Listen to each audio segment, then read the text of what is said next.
Sampurasun wargi Jabar, kembali lagi bersama saya Saras di Saber Talk.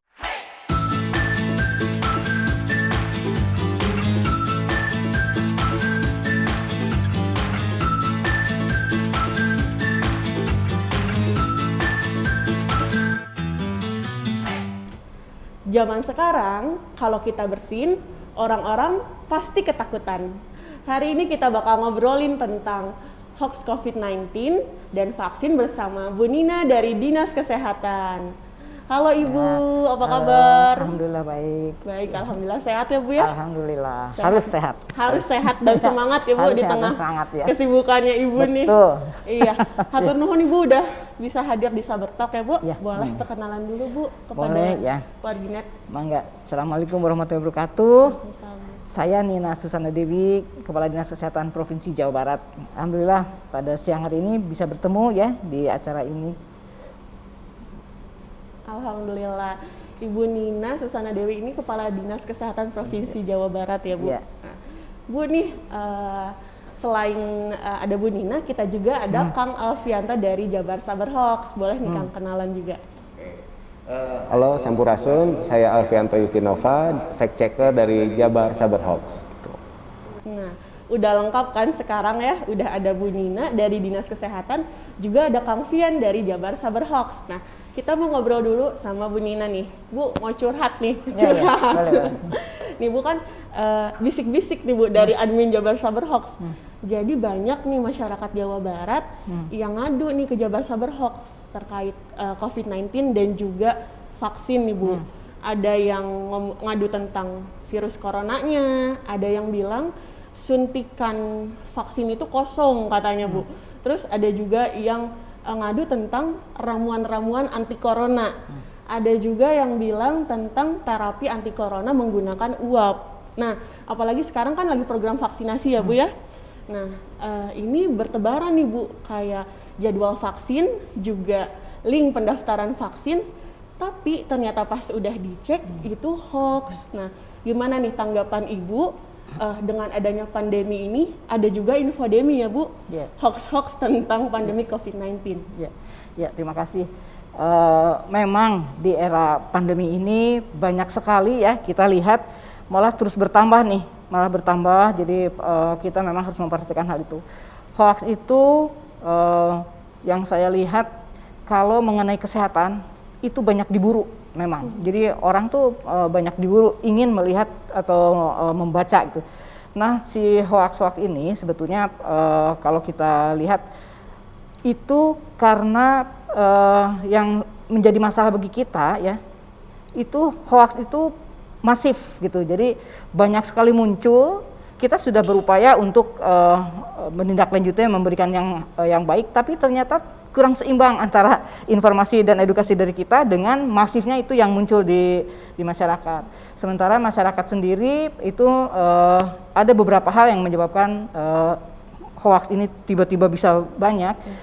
Satu, karena ketidaktahuan, ya, masyarakat memang tidak tahu, atau memang jujur saja saya mengatakan mungkin juga ada orang yang sengaja tidak ingin tahu mengenai program-program pemerintah.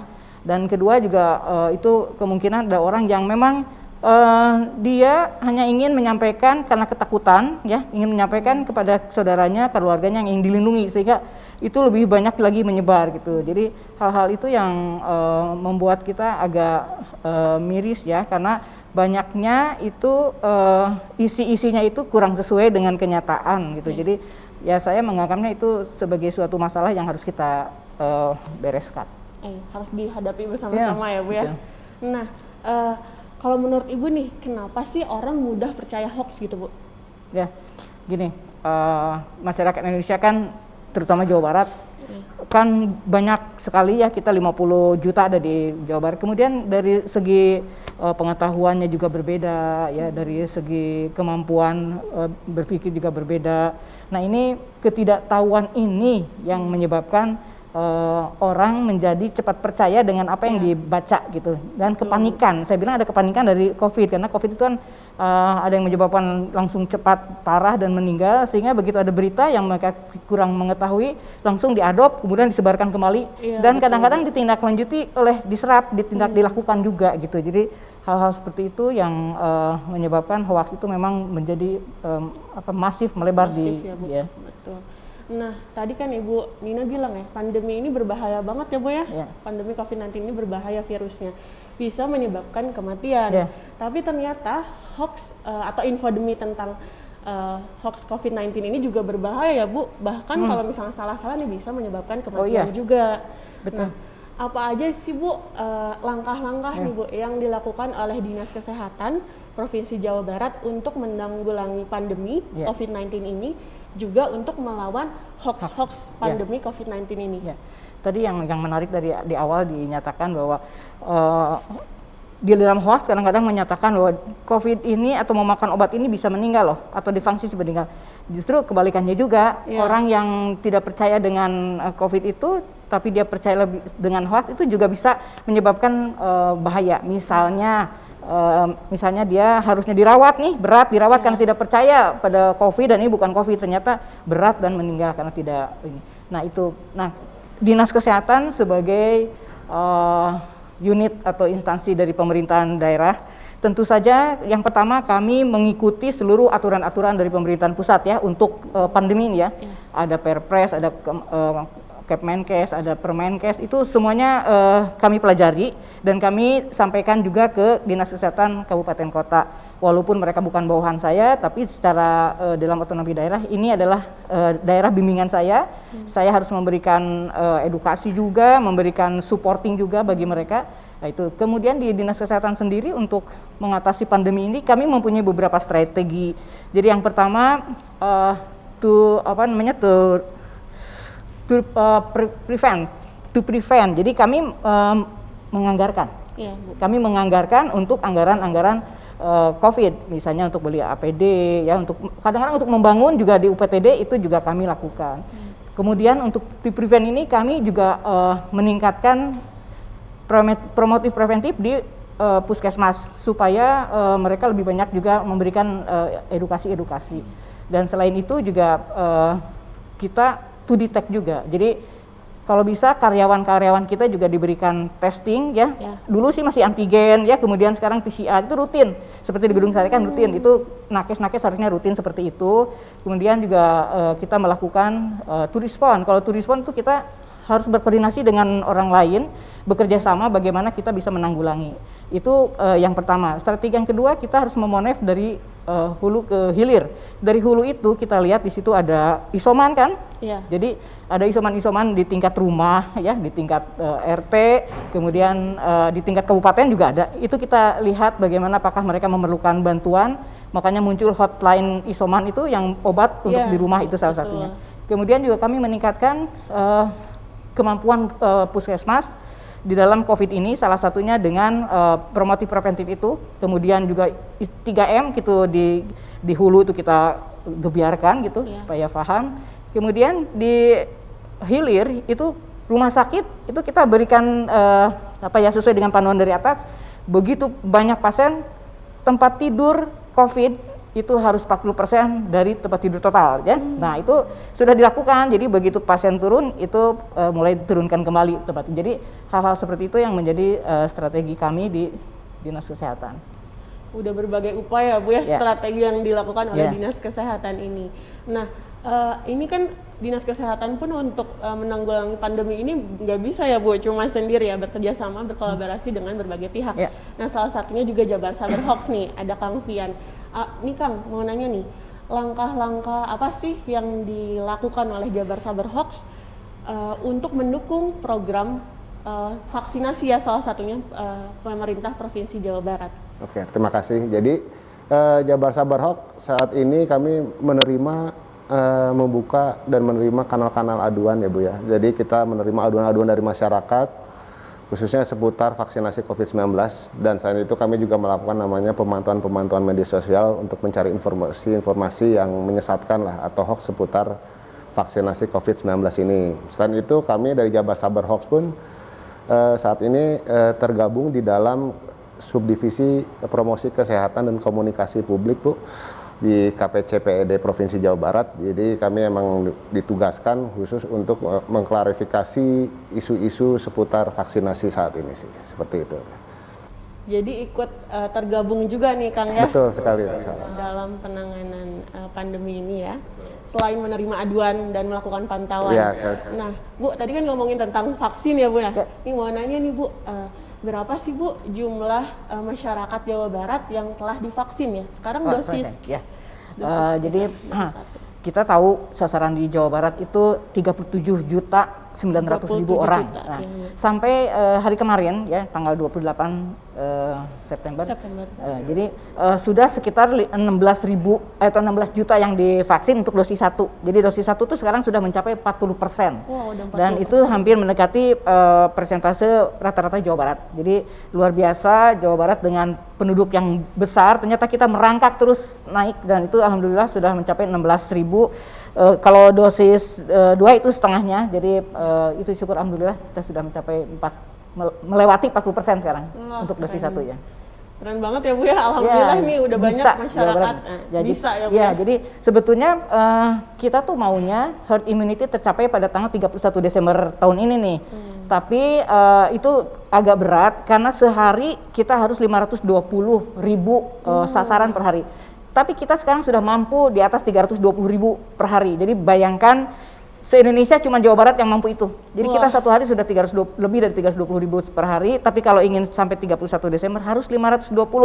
Dan ini sebetulnya kita mampu, tapi memang vaksin ini pemberian vaksin ini kita harus atur karena belum mencukupi sampai 520. Berarti ini dari se-Indonesia Jawa Barat nih. Jawa Barat paling top dalam sehari itu sampai 320. Wah, keren banget nih. Nah, ngomongin tentang data nih Kang, ke Kang Fian, kalau misalnya data hoax sendiri nih Kang yang terkait tentang COVID-19 dan vaksin, ada berapa nih Kang yang sudah didata oleh Jabar Sabar Hoax? Oke.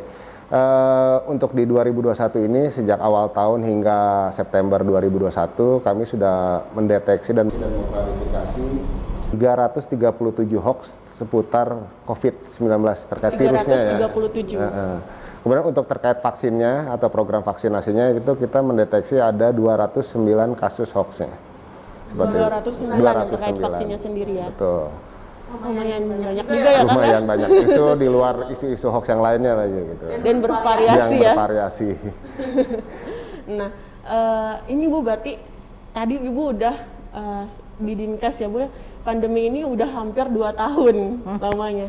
Ibu di Dinas Kesehatan bekerja sama juga dengan tenaga medis, juga pihak-pihak lain berjuang sekuat tenaga untuk melawan pandemi ini Bu. Dari mulai tadi Ibu bilang kalau nakes kan merawat pasien gitu ya Bu, Ibu kan memfasilitasi obatnya, ruangannya, terus juga tentang oksigen ya Bu, waktu itu ya sampai krisis oksigen juga difasilitasi ya Bu ya. Juga sekarang vaksin juga tersedia ya Bu, padahal persediaannya juga terbatas, tapi diusahakan untuk masyarakat Jawa Barat tuh dapat semuanya gitu ya Bu ya. Nah, tapi di sisi lain nih Bu, ada masyarakat yang percaya hoax. Nah, malah jadi karena percaya hoax, kayaknya nggak usah dia menerapkan protokol kesehatan gitu kan. Padahal di sisi lain ini Ibu dan teman-teman yang lain berjuang keras melawan pandemi ini.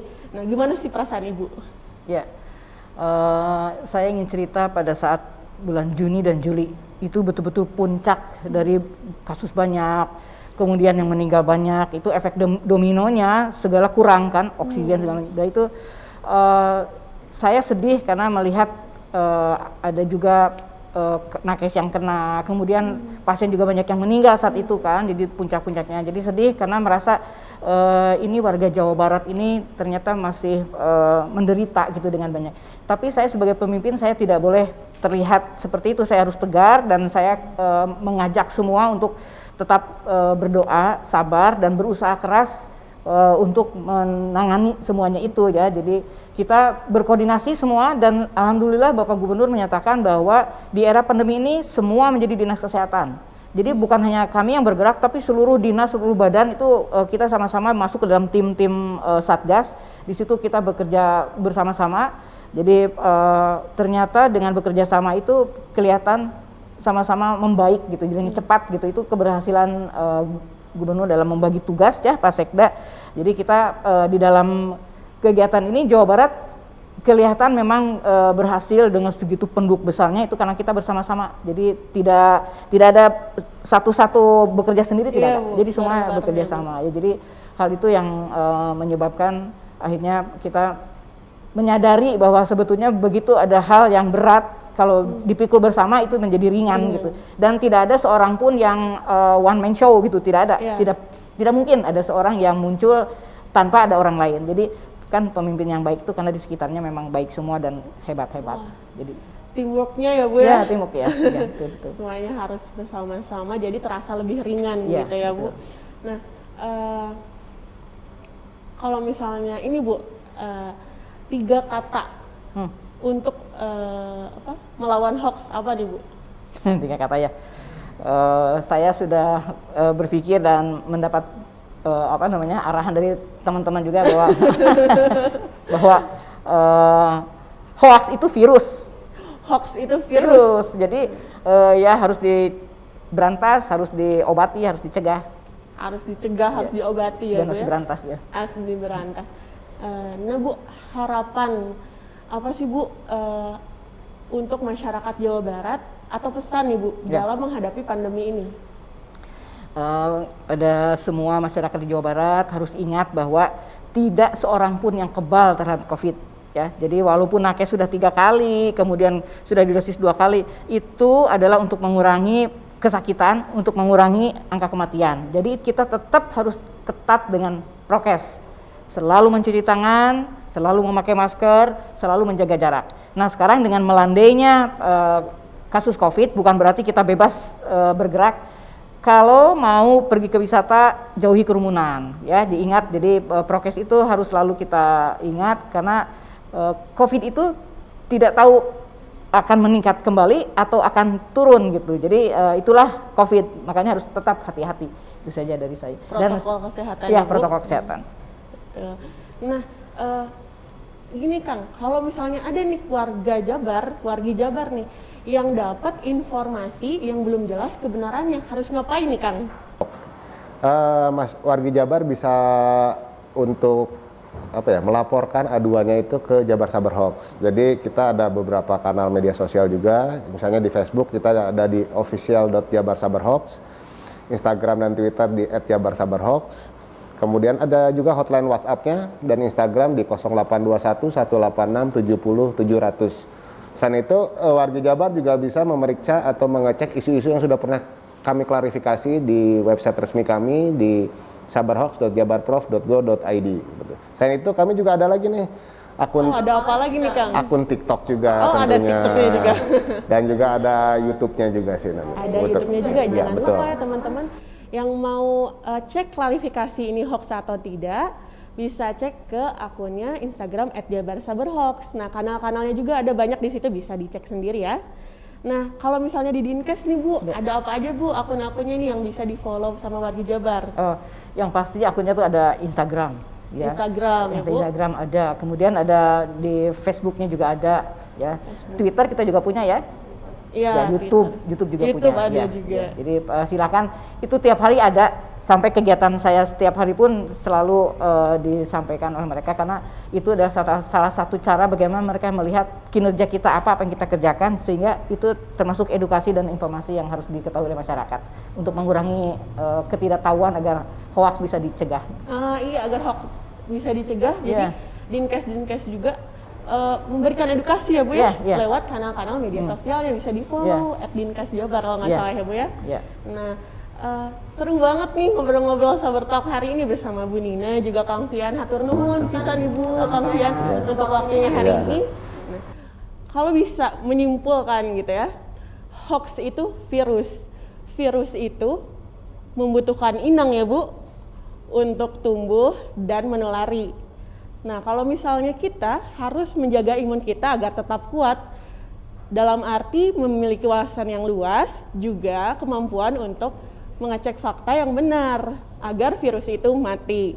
Nah, tadi juga pesan Ibu Nina bahwa tugas kita adalah menerapkan protokol kesehatan, vaksinasi, juga menghentikan penyebaran berita bohong mengenai COVID-19 agar pandemi ini segera berakhir.